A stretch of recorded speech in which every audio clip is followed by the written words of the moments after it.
Hello Ron, इसमें exercise 3.2 question number second को discuss करेंगे। यहाँ पे हमारा गिवन क्वेश्चन है on comparing the ratios a1/a2, b1/b2 and c1/c2 find out whether the line representing the following pairs of linear equation intersect at a point or parallel और coincident. Question के according यहाँ पे आपको linear equation के pair दे रखे हैं। अब आपको क्या करना है, इन लीनियर इक्वेशन को चेक करके बताना है कि जो इनसे लाइन बनेगी वो आपस में कहीं इंटरसेक्ट हो रही हैं या फिर पैरेलल हैं या कोइंसिडेंट है, ऐसा आपको बताना है। और साथ ही में इस क्वेश्चन में आपके टोटल 3 पार्ट्स है, जिसमें से मैंने फर्स्ट पार्ट प्रीवियस लेक्चर में डिस्कस कर चुका हूँ ऑलरेडी, लेकिन मैं यहाँ पे सेकंड पार्ट को डिस्कस करूँगा। थर्ड पार्ट मैं नेक्स्ट लेक्चर में डिस्कस करूँगा। ओके, मैं इसलिए ऐसा कर रहा हूँ ताकि सेशन थोड़ा लेंदी ना हो जाए। तो चलिए फिर स्टार्ट करते हैं। देखिए, सबसे पहले आपके पास जो सेकेंड पार्ट है उसमें इक्वेशन क्या दे रखी है, 9x + 3y + 12 = 0। फिर 18x + 6y + 24 = 0। आप चाहें तो इसे इक्वेशन फर्स्ट कह दीजिए, इसे इक्वेशन सेकंड कह दीजिए, इससे कोई दिक्कत नहीं है। अब इसके बाद हम लोग क्या करते हैं, a1 b1 c1 की वैल्यू निकालते हैं। आप लोगों ने शायद फर्स्ट पार्ट देखा हो तो आपको पता हो। देखिए क्या करेंगे, on comparing these equations with, देखिए लीनियर इक्वेशन इन 2 वेरिएबल्स की जो जनरल फॉर्म होती है वो होता है a1x + b1y + c1 = 0। वैसे तो होती है ax by c, लेकिन हम लोग यहाँ इक्वेशन 1 की बात कर रहे हैं, इसलिए हम लोगों ने a के आगे 1, b के आगे 1 और c के आगे 1 लगा दी है। और अगर सेकेंड इक्वेशन की बात करेंगे तो 1 की जगह बस 2 बन जाएगा, a2x b2y और c2। ये होती है इसकी जनरल फॉर्म। अब हम लोग कंपेयर करेंगे। देखिए a1x, यहाँ 1 है तो उसका मतलब फर्स्ट इक्वेशन से सिर्फ मतलब रखेंगे। a1x यानी कि 9x को इससे कंपेयर करिए।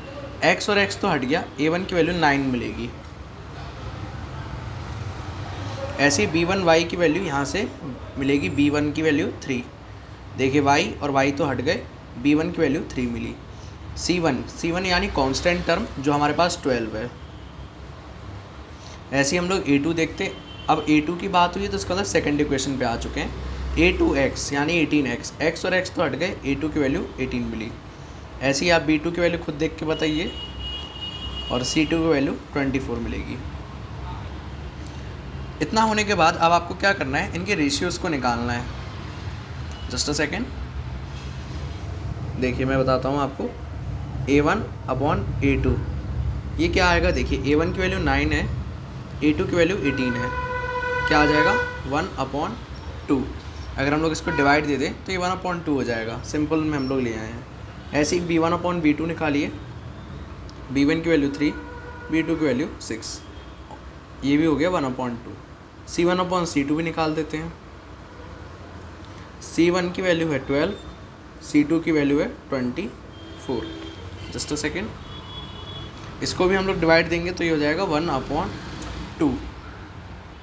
अब अगर आप लोग यहाँ पे नोटिस करें तो a1/a2 की वैल्यू 1/2, ऐसी इसकी भी वैल्यू 1/2 और c1/c2 की वैल्यू 1/2। यहाँ पे तीनों वैल्यूज़ 1/2 आई है, मतलब ये तीनों आपस में कैसे हो गए हैं, इक्वल हो चुके हैं।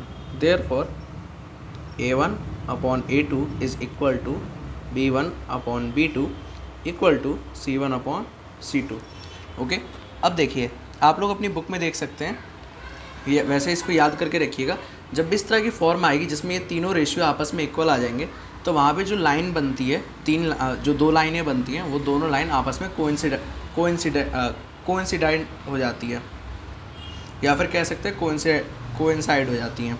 देखिए इसको ऐसे समझ सकते हैं, जब इसका मतलब ये भी होता है कि आपके जो सॉल्यूशन आएंगे इस लीनियर इक्वेशन के वो इनफाइनाइट आएंगे। देखिए कोइंसाइड का मतलब क्या होता है, एक लाइन ऐसी हो गई, इसी के ऊपर एक और लाइन आप ड्रॉ कर दीजिए तो उसे कहते हैं कोइंसाइड या कहते हैं कोइंसिडेंट लाइंस। तो ये हमें पता कैसे चला, इसके वजह से जब रेशियो इस तरह का आ जाएगा, इसका मतलब वो जो दोनों लाइनें आपस में एक दूसरे के ऊपर हैं। अब एक दूसरे के ऊपर होने की वजह से क्या होता है, जो इनके सॉल्यूशन होते हैं वो इनफाइनाइट हो जाते हैं।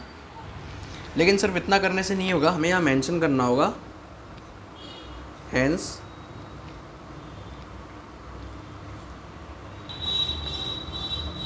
लाइंस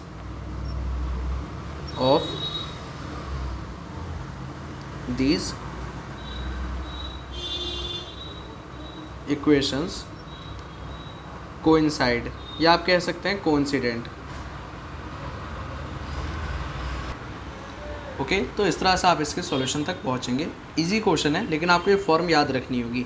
इसमें टोटल 3 फॉर्म्स थी, एक उसमें से एक ये वाली फॉर्म है। ओके, अब आपको क्वेश्चन क्लियर हो गया होगा। थर्ड पार्ट में नेक्स्ट लेक्चर में डिस्कस करूंगा। Please share classmates and make sure to subscribe this channel. Thanks for watching. जय हिंद।